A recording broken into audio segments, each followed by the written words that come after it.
फिर छठे सातवें गुण स्थान में झूलने लगे। अप्रमाद दशा में, शुद्धोपयोग की दशा में जाते, शुद्धात्मा की दृष्टि हो जाती और नक्सलवादी आतंकवादी विभाव के परिणाम छुप जाते, शांत हो जाते। लेकिन वापिस प्रमत्त गुण स्थान में आते तो कोई ना कोई अपना सिर उठाने लगते।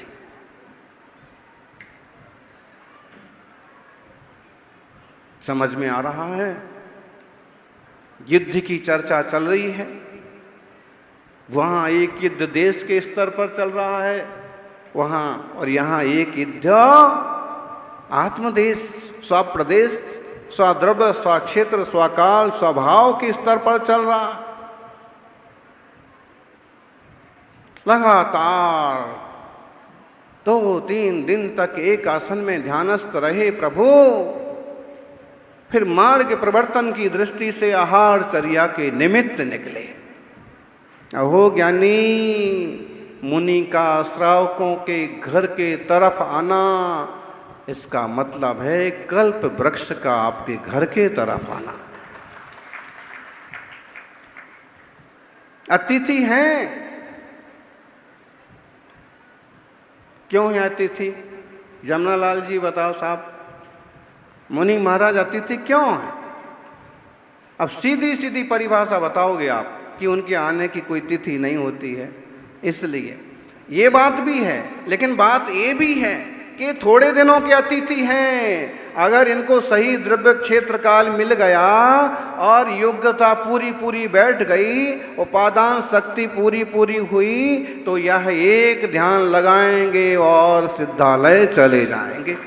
थोड़े ही दिन के अतिथि हैं, थोड़े ही दिन के मेहमान हैं। थोड़े दिन के ना मानो, थोड़े भाव के मान लो। 1 भाव, 2 भाव, 3 भाव और फिर अभाव। ऐसे अद्भुत मुनिराज, प्रथम बाल ब्रह्मचारी, वासुपूज्य और उनके पद चिन्हों पर चलने वाले वर्तमान युग के तपस्वियों में अनेकानेक मुनिराज। सबकी गारंटी लेना तो कठिन है, सबके परिणाम अपने अपने हैं, फिर भी अनेक पुरुषार्थी जीव मोक्ष मार्ग में चलने का लगातार उद्यम किए जा रहे हैं। अहो, मुनि आहार का महात्मा आपको क्या बताएं? पद्म पुराण जैसे शास्त्र, जिसमें श्री राम का चरित्र पूरा का पूरा उतरा हुआ है। जैन शास्त्रों में राम के लिए पद्म कहा है, बहुत सुंदर। और उसका एक प्रसंग देखिए, वनवास के माहौल में भी, जहां रहने को घर नहीं, सोने को बिस्तर नहीं, बैठने को छप्पर नहीं, खाने को, रहने को घर नहीं, सोने को छप्पर नहीं, अपना तो ऊपर वाला ही है रखवाला। इतनी स्थिति में भी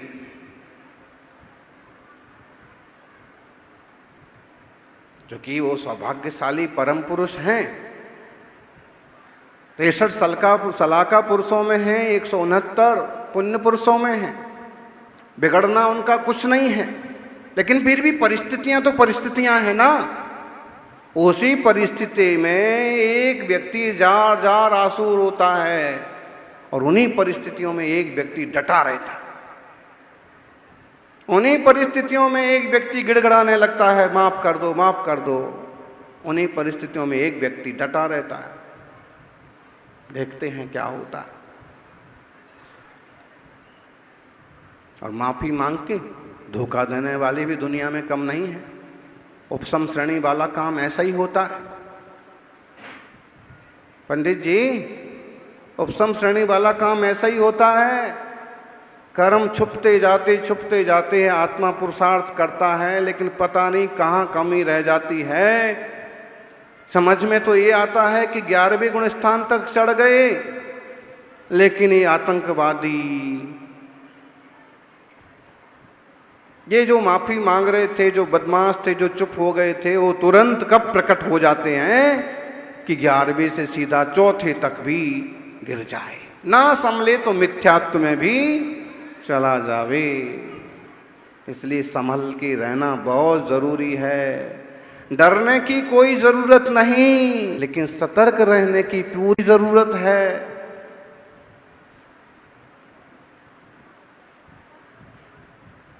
कौन सी मिसाइल किधर निकल पड़े,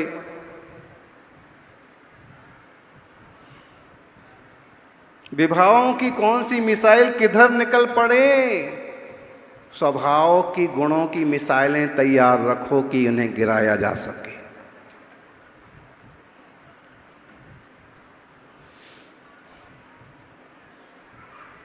आज तो पूरा युद्ध जो है मंच पर ही हो जाए।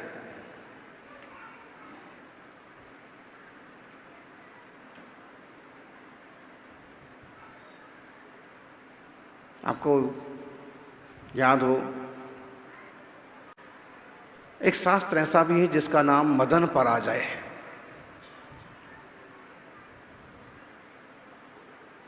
और 3-4 कवियों ने अलग अलग ढंग से उसको लिखा है। और उस मदन पराजय ग्रंथ में पूरा युद्ध का माहौल बनाया है, कर्मों का, विकारों का, विभावों का और आत्मा का। आत्मा रूपी राजा है।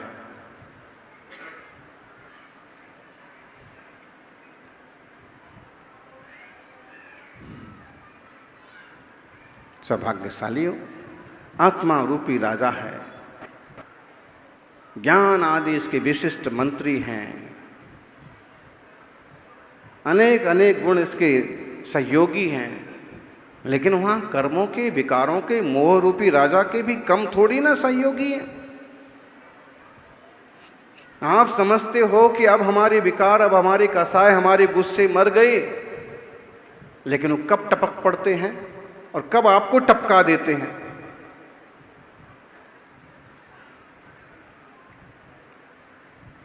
जैसे रात्रि भोजन का त्याग करते हैं, यानी बिना रात्रि भोजन के त्यागी मुनि को आहार नहीं दे सकते। पंचाणु व्रत ना हो तो आहार देने के पात्र नहीं है। अभक्ष भक्षण करते हो तो आहार देने के पात्र नहीं है।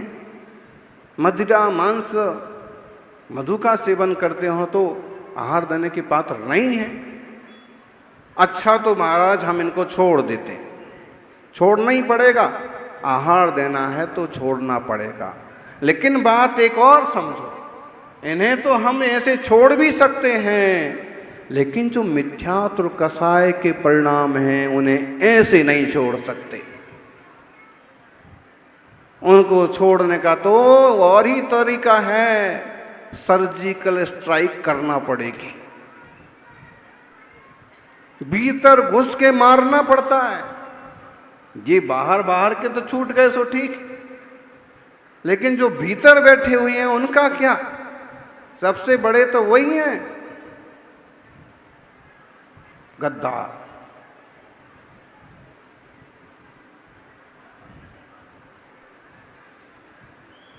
भीतर घुस के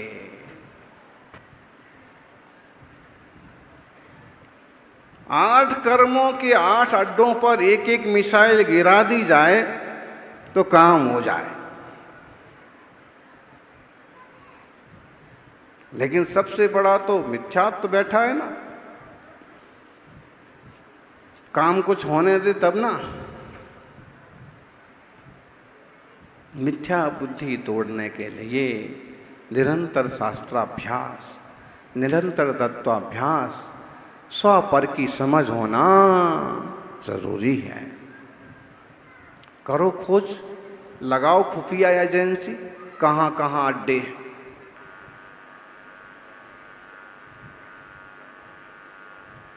बिना खुफिया एजेंसी को, और वो है काम कौन करेगा? कहसो घिप्पई अप्पा, पन्नाए सोदु घिप्प दे अप्पा। जय पन्नाई विभत्तो तह पन्ना एव घेत तब्बो। कौन से ग्रंथ की गाथा है? अरे कोई तो बोलो। प्राकृत भवन तो बन गया, प्राकृत की गाथा का नंबर और बता दो।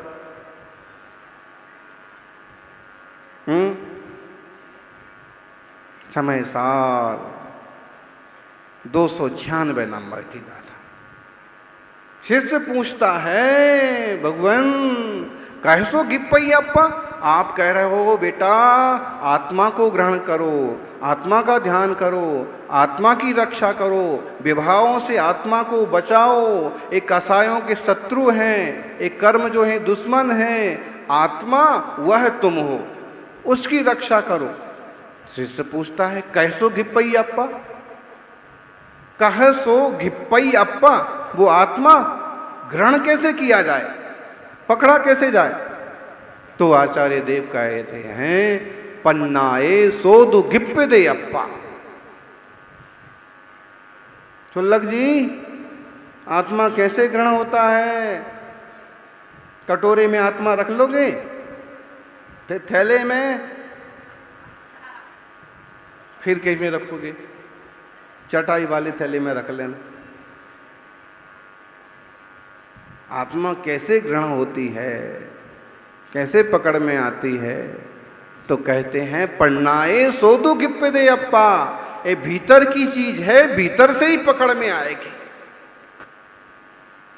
भीतर की चीज तुम बाहर से पकड़ने जाओ तो भी नहीं पकड़ में आएगी, और बाहर की चीज तुम भीतर से पकड़ने जाओ तो भी पकड़ में नहीं आएगी। यानी चाहे पहाड़ से सिर मारो और चाहे सिर में पहाड़ लगे, नुकसान तुम्हारा होना है। सिर, यही हाल हो रहा है पाकिस्तान का। चाहे पहाड़ को सिर मारो तो भी सिर तुम्हारा फूटना है, और चाहे पहाड़ तुम्हारे सिर में लगे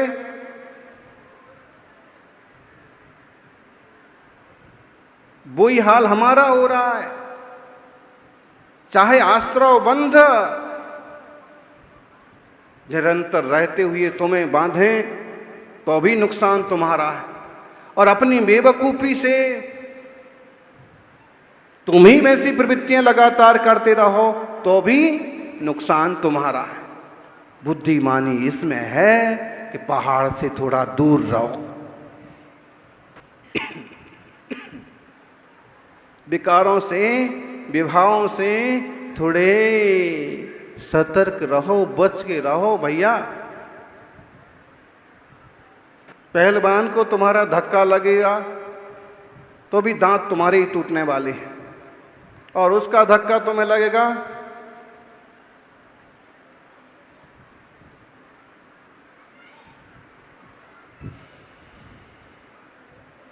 हाथ पांव में दम नहीं, हम किसी से कम नहीं। हाथ अगरबत्ती, पांव मोमबत्ती, फिर भी लड़ने की पूरी तैयारी। काहे को उलझने का ज्ञानी? ताकत कम और गुस्सा भारी, ये लक्षण है। ताकत कम और गुस्सा भारी, ये लक्षण है पिटने के। आमद कम और खर्चा भारी, ये लक्षण है मिटने के। क्या समझे? कहाँ गए युवा? सब पीछे बैठे हैं, सुनो। आमद कम और खर्चा भारी, ये लक्षण है मिटने के। कुवत कम, हिम्मत कम और गुस्सा भारी, ये लक्षण है पिटने के। हिम्मत तो है नहीं, ताकत तो है नहीं, पेट भर रही भीख मांग मांग के, फिर भी भिड़े जा रहे हैं पहलवानों से। स्वरूप में रमने जमने की कोशिश कीजिए, इसी से मंगल होगा। मुनिराज चंद्र प्रभा स्वरूप से बाहर आए, प्रमत्त गुणस्थान में आए, और प्रमत्त गुण स्थान की जो प्रवृत्ति होती है प्रायः शुभोपयोग रूपी होती है। चर्या को निकले हे स्वामी नमोस्तु नमोस्तु नमोस्तु के नारे गूंजने लगे, पड़गाहन होने लगा। जिनके घर से ऐसी आवाज निकलती है वो घर वाले कभी भूखे नहीं रहते हैं।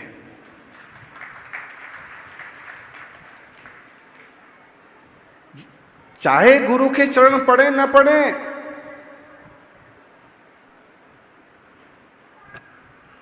नवदा भक्ति होती है। पड़ गए मुच्छठाणम पादोदय मच्चड़म चपणमम चा मण वयण काय शुद्धि ऐसन शुद्धि या विधि माहू। ये कौन से शास्त्र की गाथा है? कोई नहीं बताएगा तो हम भी नहीं बताएंगे।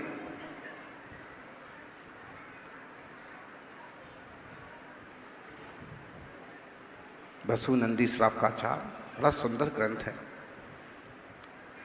बोले पड़गहान सबसे पहली बात, हे स्वामी नमोस्तु नमोस्तु। आप लोग बोलो, वहां तो कितनी जोर से चिल्लाते हो। ये तो सिर्फ प्रतिग्रहण हुआ। फिर उनको कहना ग्रह में पधारो, उच्चासन ग्रहण करो। ये 2 नंबर की चीज हुई। क्या? ऊंचा आसन। फिर तीसरे नंबर पर क्या आ गया? पाद प्रक्षालन। पाद प्रक्षालन करते हैं। महाराज जी के पांव मैले होंगे इसलिए नहीं, त्रिलोक के बंद चरण हैं, हमारे घर में पड़ गए, गंधोदक माथे चढ़ाओ। फिर क्या होता है? पूजन।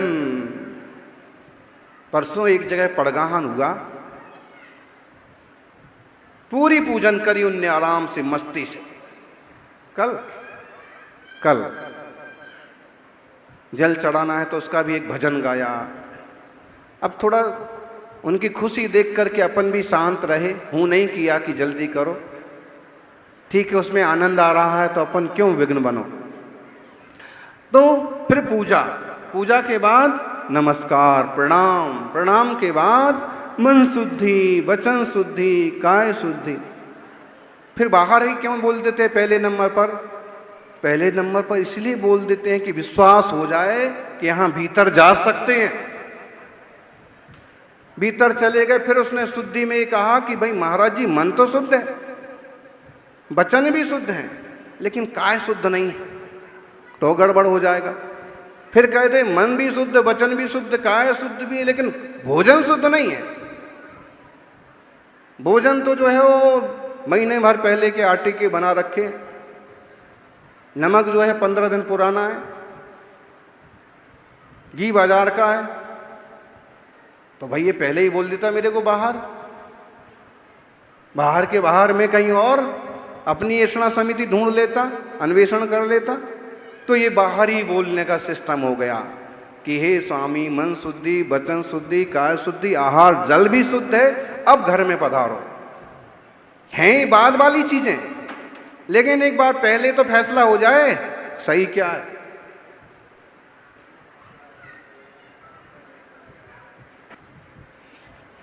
सौभाग्यशाली हो। फिर मुनिराज का आहार होता है। दुनिया में इकलौता एक दिगंबर वेश ऐसा है, मुनियों का रूप ऐसा है जो आहार के लिए किसी के सामने हाथ नहीं फैलाते हैं, अपितु विधि लेकर के जाते हैं।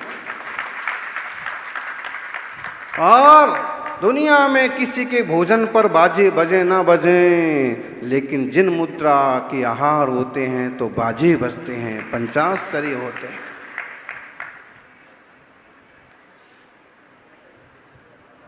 तीर्थंकर प्रभु ने आहार लिया, त्योहार बन गया।